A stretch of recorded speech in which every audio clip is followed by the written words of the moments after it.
Voilà, troisième partie avec Territoire Sénat, c'est l'actualité parlementaire et politique avec les titres de cette actualité ce matin. Saveria, bonjour, rebonjour. Bonjour à tous. La loi Pacte en examen au Sénat, c'est l'actualité cette semaine. La loi pour la croissance et le développement des entreprises va être discutée en séance. Un aspect fait bondir les sénateurs, les privatisations de certaines entreprises publiques stratégiques. Ils jugent la mesure inutile, on en parle dans cette édition. Je tirais des conséquences profondes du grand débat, déclaration d'Emmanuel Macron depuis l'Égypte, où il est en déplacement, le chef de l'État qui se livre. Il a évoqué des phénomènes plus profonds que sa seule politique pour expliquer la crise qui secoue la France. Il a reconnu qu'il n'avait pas la réponse pour en sortir. Et puis, autre actualité cette semaine au Sénat, une mission d'information sur la sécurité des ponts. Après le drame de Gênes, où un pont s'était effondré faisant 43 victimes l'été dernier, le Sénat réfléchit à la sécurité des infrastructures françaises pour savoir si les collectivités territoriales ont les moyens techniques et budgétaires d'entretenir ces ponts. Le Sénat lance maintenant une consultation auprès des élus locaux. Ce sera mercredi. Mais tout d'abord, donc, les déclarations d'Emmanuel Macron depuis l'Égypte. Le président qui évoque des phénomènes plus profonds que sa seule politique pour expliquer la crise qui secoue la France. Il a également reconnu qu'il n'avait pas la réponse pour en sortir. Parallèlement, l'acte 11 des Gilets jaunes a peu mobilisé. Alors le président serait-il en train de trouver la voie pour sortir de la crise des Gilets jaunes? C'est un sujet de Jonathan Dupriez. Dans la Drôme, Emmanuel Macron s'enfilait devant 200 personnes. Pendant près de 3 heures, le président écoute, prend des notes et répond aux questions des riverains de Bourg-de-Péage. Sur tous les sujets, y compris la suppression de l'ISF, l'une de ses mesures les plus polémiques. Moi, je vous explique pourquoi. Je considère que ce n'est pas un cadeau. Je vous explique pourquoi je l'ai fait. Maintenant, je l'ai fait de manière démocratique. Je l'ai présenté en tant que candidat. J'ai été élu démocratiquement. Le gouvernement a appliqué, et le Parlement aussi, parce que les députés de la majorité, ils ont été élus sur cette base. C'est-à-dire, on est dans une démocratie. Il y a toujours dans une démocratie des gens qui sont d'accord, d'autres pas d'accord. Mais pour sortir de la crise des Gilets jaunes, Emmanuel Macron est conscient qu'il ne faudra pas seulement débattre. Le président a donc assuré qu'il prendrait des décisions à l'issue de la consultation. Certains sénateurs, à l'image de Rachid Temal, dénoncent un écran de fumée. Donc vous avez un président qui dit en fait vous pouvez débattre de tout, et à la fin je déciderai tout seul de ce que je vais en mettre. Nous considérons que ce n'est pas une bonne méthode. Nous sommes pour ce grand débat, les socialistes y participent, nous ferons aussi même des propositions, mais nos propositions, elles portent sur le pouvoir d'achat. Elles portent sur la contestation de la politique du gouvernement menée depuis maintenant 18 mois. Et donc on va avoir un souci à la fin du processus. Pour certains spécialistes, Emmanuel Macron réussit toutefois un tour de force, car en se mettant lui-même en danger sur le terrain, il neutralise les critiques de l'opposition. Emmanuel Macron fait un coup politique contre l'opposition avec le grand débat parce qu'il crée un happening de son côté. Face aux Gilets jaunes qui ont un happening permanent tous les samedis, lui il crée un deuxième happening qui est un happening citoyen sur le terrain. Lui-même s'implique beaucoup, donc il explose l'opposition.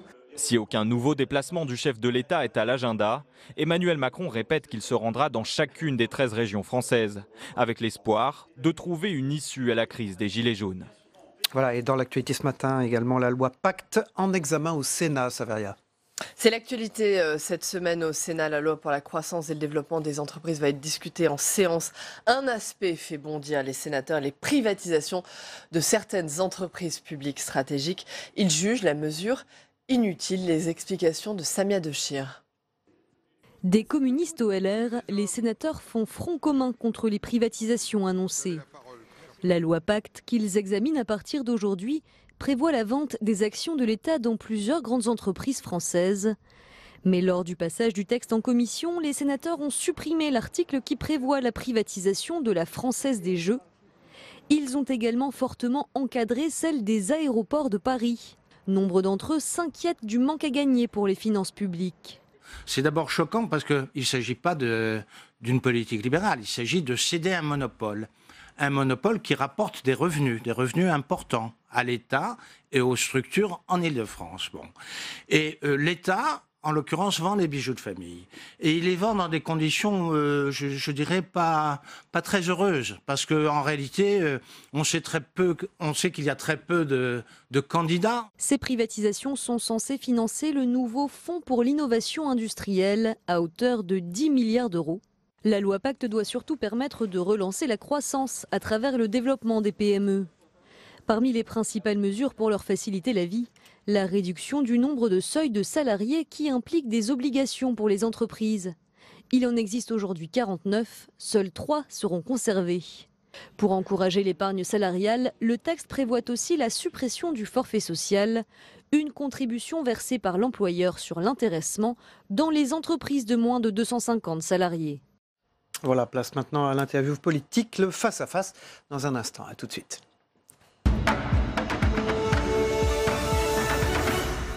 Bonjour Laure Darcos et bienvenue. Merci d'être avec nous sur ce plateau. Vous êtes sénatrice LR de l'Essonne. Bonjour Laure Darcos. Avant de parler du reste de l'actualité qui est riche ce matin, j'aimerais vous entendre sur le sujet qu'on vient de voir sur la loi Pacte, qui est donc en examen au Sénat cette semaine.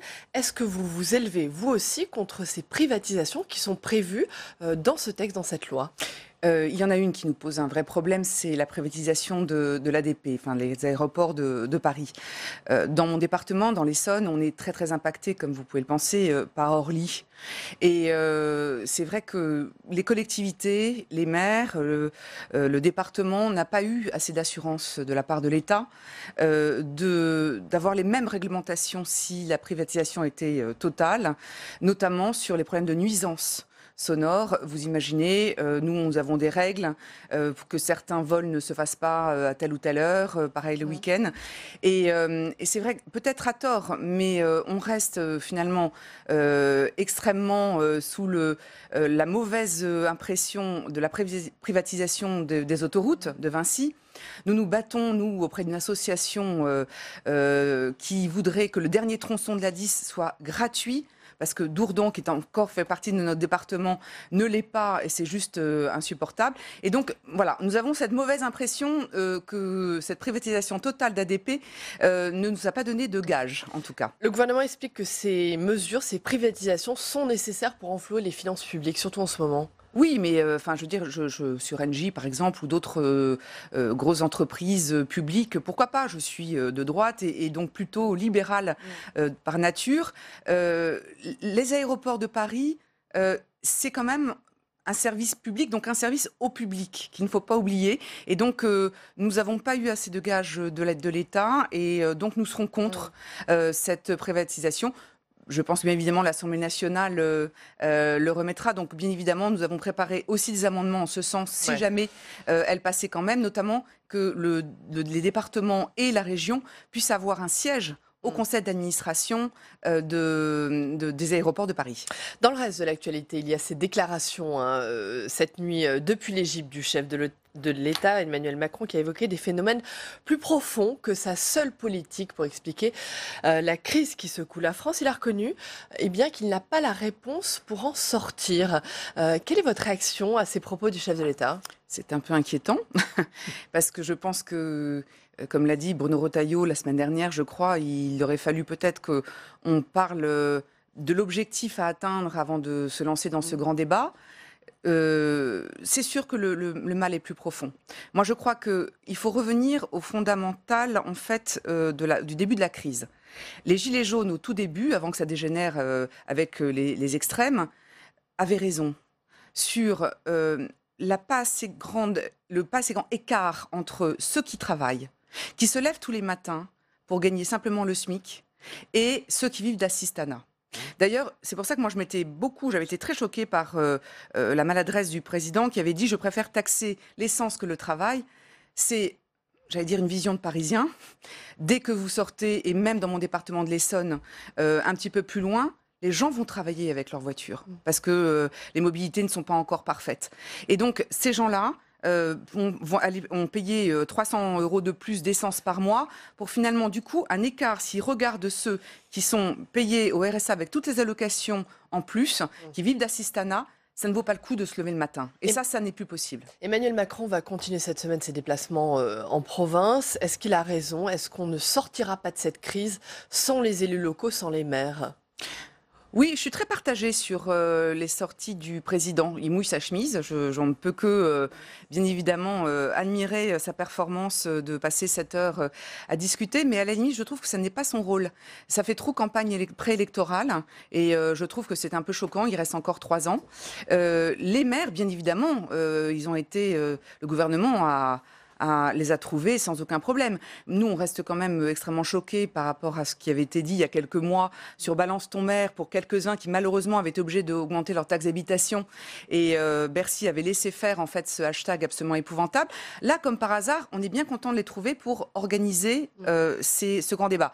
Là-dessus, moi, j'ai dit à mes maires, je fais bien évidemment énormément de cérémonies de vœux en ce moment, soyez des facilitateurs de débats, d'organisation de ces réunions, mais surtout pas ni organisateur ni responsable de la synthèse qui va en être faite. Vous jouez carte sur table.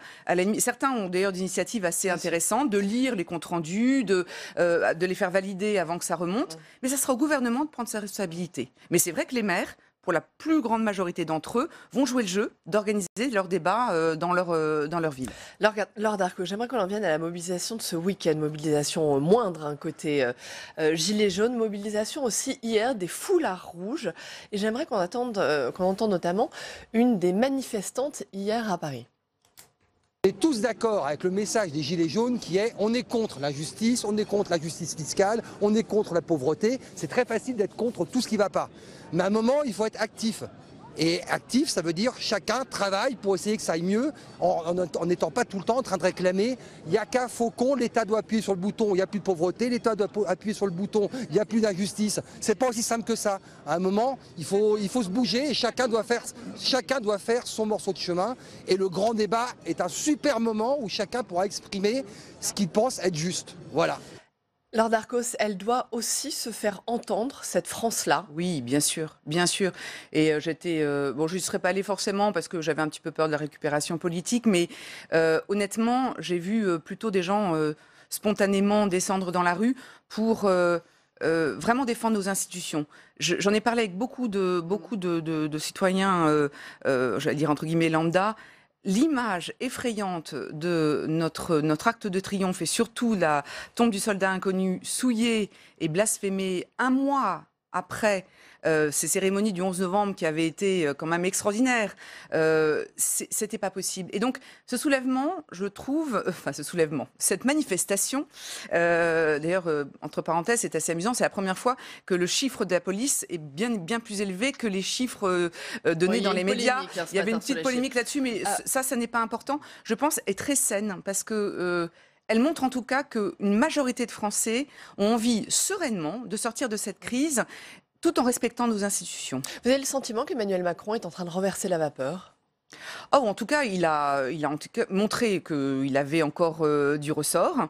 Ce qu'il a compris, je pense, c'est qu'en effet, il ne pourra plus faire sans les élus locaux. Dans son premier gouvernement, le seul qui finalement sortait entre guillemets des élus locaux, qui était un ancien sénateur, c'est Jacques Mézard. Il n'était très peu entendu. Aujourd'hui, avoir à ses côtés un Sébastien Lecornu ou même un Didier Guillaume qui vient de chez nous, je pense que ça lui permet d'avoir un tout petit peu plus les pieds sur terre. On le voit avec le 80 km/h. S'il nous avait entendu et écouté, peut-être qu'on aurait évité ce genre de réforme qui est en train d'être mis en question. Donc je pense que s'il a entendu de travailler de nouveau avec les corps intermédiaires et notamment les élus et les parlementaires, je pense que du coup, il a en effet de quoi revenir à un quinquennat peut-être plus serein, je le souhaite. Le message est passé. J'aimerais qu'on parle des européennes maintenant. Laurent Wauquiez vient de dire que François-Xavier Bellamy sera bien son choix comme tête de liste aux européennes. François-Xavier Bellamy s'est dit personnellement opposé à l'avortement. Est-ce que selon vous, c'est la bonne personne pour incarner la droite aux élections européennes ? On peut avoir chacun ses opinions personnelles sur la question. Simplement, lui, c'est vrai qu'il a été un emblème, un porte-drapeau pour ces sujets et cette France traditionnelle, catholique. Mais c'est même pas ça mon problème, parce que j'ai beaucoup de respect pour le philosophe. Je l'ai rencontré à plusieurs reprises. Je pense que, comme l'a fait Jean-Christophe Lagarde, je pense sincèrement que c'était à Laurent Wauquiez lui-même d'y aller en tête de liste. Précisément, le sénateur Pierre Charon va proposer demain en réunion de groupe à ce que ce soit Laurent Wauquiez qui conduise cette liste des Républicains aux européennes. Quand on est à 10%, c'est à la tête du parti de conduire cette liste. Est-ce que vous êtes d'accord ? C'est à Laurent Wauquiez de conduire cette liste ? Tout à fait, tout à fait. Dans d'autres temps, les chefs de parti ont eu cette ce courage. Je pense que c'est le cas. Ou alors on prenait des Européens, enfin des députés européens expérimentés. Je sais qu'en 3e position, ils prennent Arnaud Danjean. Il veut proposer Arnaud Danjean, qui est un type formidable, un député européen extraordinairement convaincant et expérimenté. Ça aurait pu être Geoffroy Didier aussi, pour montrer la jeunesse. À partir du moment où ils sortent du chapeau François-Xavier Bellamy, je trouve que c'est à lui de politiser un peu la liste et d'y aller. Donc je suis entièrement d'accord avec Pierre Charon, je ne le savais pas. Comment jugez-vous l'action de Laurent Wauquiez à la tête des Républicains ?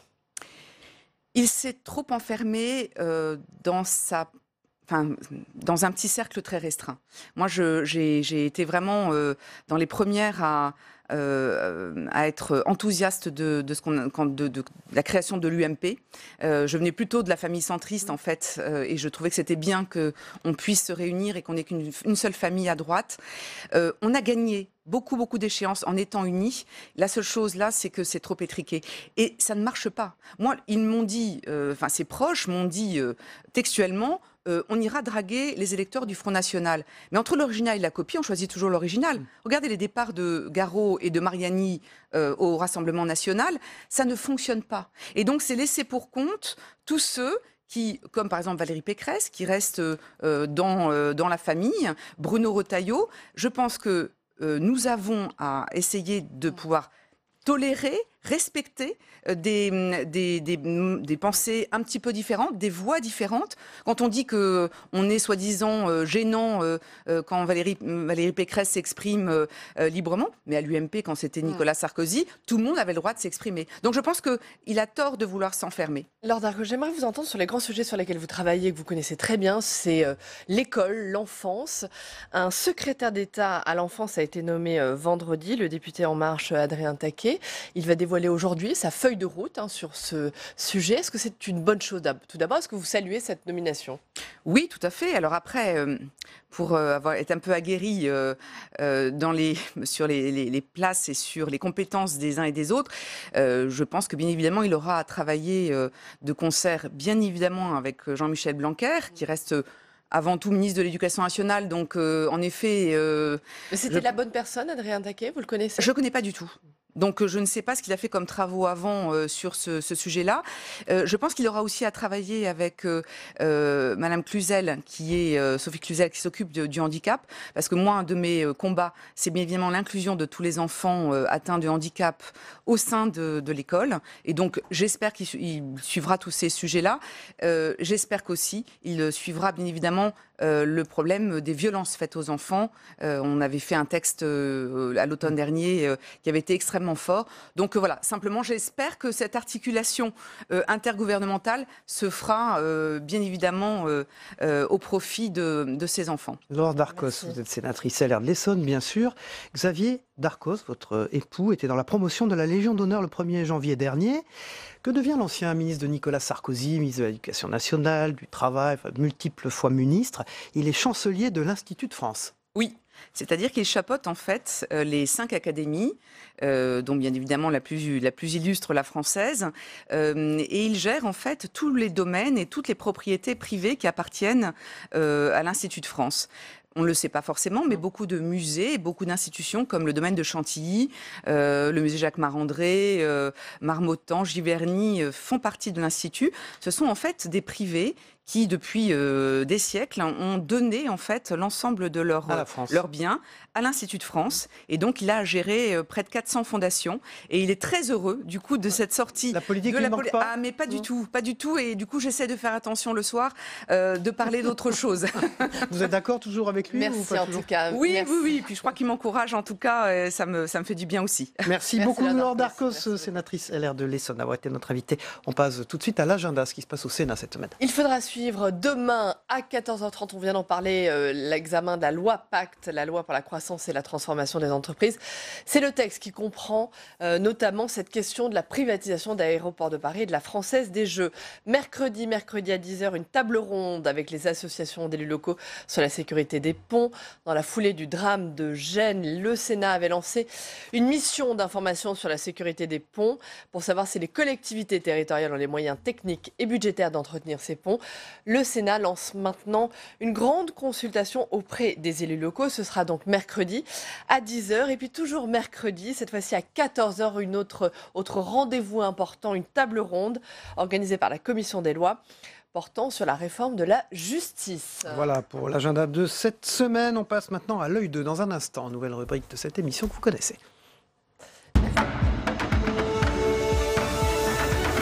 Bonjour Christopher Dembicq, vous êtes économiste et merci de faire l'œil 2 aujourd'hui. Enchanté. Bonjour, merci d'être là avec nous. On va revenir avec vous, on va tenter un éclairage sur cette loi Pacte et en particulier une des mesures, on en a parlé, une des mesures qui fait débat ici au Sénat. C'est une partie de cette loi qui prévoit donc la privatisation de certaines entreprises publiques stratégiques comme Aéroports de Paris ou la Française des Jeux. Quel est le problème sur ces privatisations ? Vous l'avez dit, en fait, le problème, c'est que certains sénateurs considèrent qu'il s'agit d'investissements, d'infrastructures qui sont stratégiques. Pour la Française des Jeux, évacuons le sujet très rapidement, indéniablement, dans le domaine des jeux, ce n'est pas un investissement stratégique et l'État n'a pas vocation à rester présent dans ce domaine-là. En revanche, sur ADP, on sait très bien que les aéroports sont bien sûr des infrastructures stratégiques. Regardons aux États-Unis, la plupart des aéroports, par exemple, appartiennent à l'État fédéral. Donc il y a ce débat qui a trait finalement, est-ce que l'État a vocation à se désengager d'Aéroports de Paris? Et il faut surtout regarder qu'avec le processus présenté par la loi Pacte, est-ce qu'on a vraiment un réel désengagement? De mon point de vue, non. Qu'est-ce qui nécessite cette vente selon le gouvernement ? Vous avez deux objectifs. Le premier qui est annoncé très très clairement, c'est-à-dire il faut avoir des liquidités, des capitaux pour justement ce fonds d'innovation. Donc un fonds d'innovation à 10 milliards d'euros, c'est très ambitieux. Et ADP notamment va permettre de fournir ce fonds d'innovation. L'autre point, c'est qu'ADP est aussi un aéroport stratégique au niveau européen qui a des objectifs très ambitieux de développement, qui veut concurrencer notamment les structures aéroportuaires en Asie. Donc automatiquement, il faut des investissements et ça peut être apporté par le secteur privé. Alors les sénateurs, eux, disent on cède un monopole qui rapporte des revenus, on le cède sans raison, on cède des bijoux de famille. Mais voilà, vous venez de le dire, le problème, c'est le manque à gagner en fait pour les finances publiques. Oui, effectivement, sur du court terme, il faut bien comprendre qu'il y aura probablement un manque à gagner pour les finances publiques parce que bien sûr, l'État retire énormément en tant qu'actionnaire majoritaire de sa participation à ADP. Mais force est de constater qu'il a conscience aussi que pour ADP, pour se développer, il faut des investisseurs étrangers et que dans le même temps, malgré tout, l'État va récupérer de l'argent sur du très court terme. Est-ce que le bilan de la privatisation des autoroutes n'a pas donné un très mauvais exemple aussi ? Complètement, la privatisation des autoroutes, c'est ce qu'il ne faut pas faire aujourd'hui. Et d'ailleurs, l'État...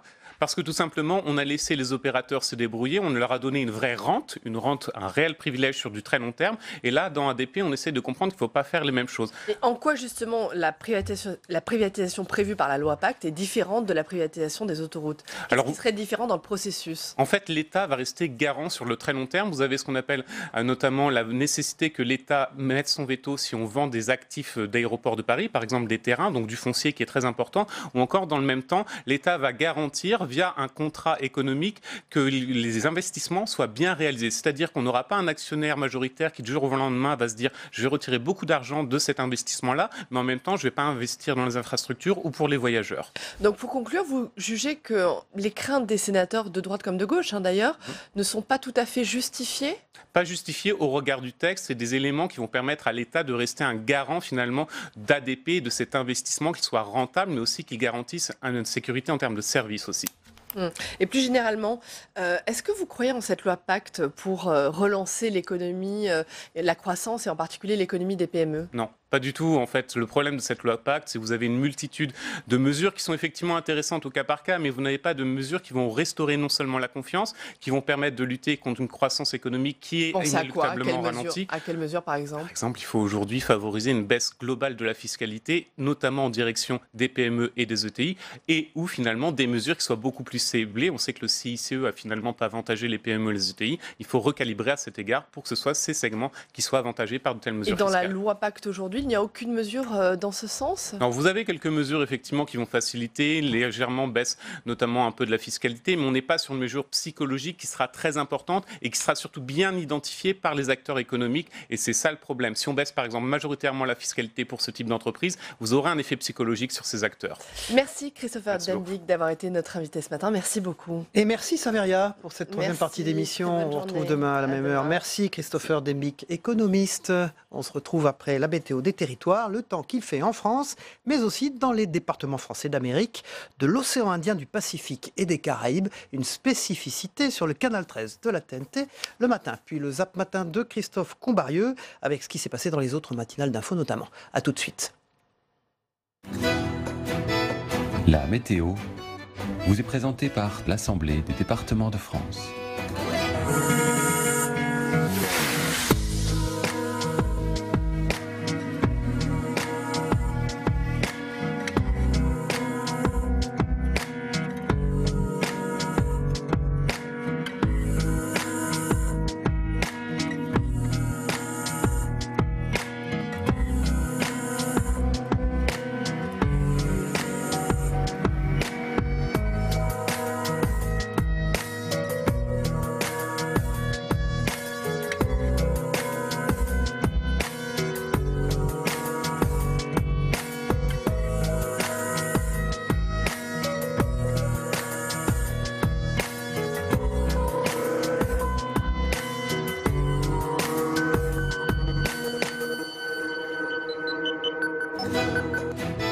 C'était la météo avec l'Assemblée des départements de France.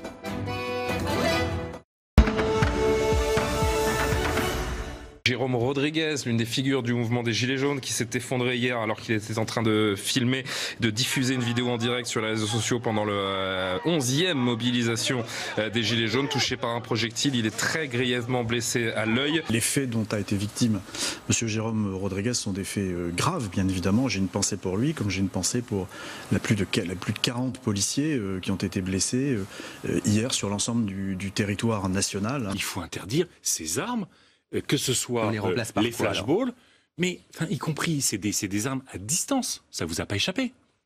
Il n'est pas possible qu'un jeune ou un moins jeune qui va manifester soit handicapé à vie et perdu un œil à vie parce qu'il a manifesté. Il faut interdire ça. Il serait absolument irresponsable de nous priver de cet outil dans le contexte de violence que nous connaissons actuellement, et notamment à la fin des manifestations Gilets jaunes, qui dégénèrent maintenant de manière systématique. Et le lanceur de balles du défense est une des armes intermédiaires qui est absolument indispensable au maintien du bon ordre républicain. Là, on a entendu la colère et que maintenant, il faut que cette colère, elle se transforme en proposition. On ne peut pas rester dans un pays en colère, dans un pays clivé et dans un pays de haine où des gens se montent les uns contre les autres. Il faut vraiment qu'on travaille à l'unité et qu'ensemble, on trouve des propositions et comment on transforme ces colères en solution finalement. Combien de manifestants blessés qui ne retrouveront jamais l'usage de leurs mains, de leurs yeux, etc. C'est pas la première fois et là c'est accablant, c'est accablant. Le ministre Castaner est incapable de faire face à l'organisation de la paix publique. Et donc autrement que il doit s'en aller. Enfin, à combien de morts, à combien d'éborgnés Monsieur Castaner va considérer que... Vous demandez la démission de Christophe Castaner. Je crois que c'est assez clair et nous l'avons dit à plusieurs déjà. Quand on appelle à la démission de Castaner, à la démission du président de la République, quand Jean-Luc Mélenchon dit qu'il faut dissoudre l'Assemblée nationale, ce n'est pas du débat.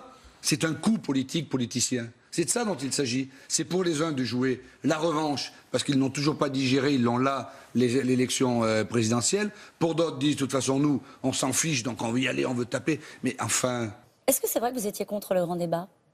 Non, ce n'était pas vrai. Moi, j'ai expliqué... Ah bon, c'est ce qu'on a lu. Oui, on ne dit pas toujours des... Bah non, faut pas toujours croire les médias. J'ai été, comme d'autres ministres qui sommes habitués à la vie publique, notamment à la vie publique locale, de dire qu'il faut bien sûr discuter. Quel élu ne discute pas avec sa population, à la condition que les choses soient cadrées et qu'à la fin on en tire des conclusions. Voilà, fin de notre émission. Demain, c'est Manon Aubry, la tête de liste de la France insoumise aux élections européennes, qui sera notre invitée politique dans Territoire d'Info.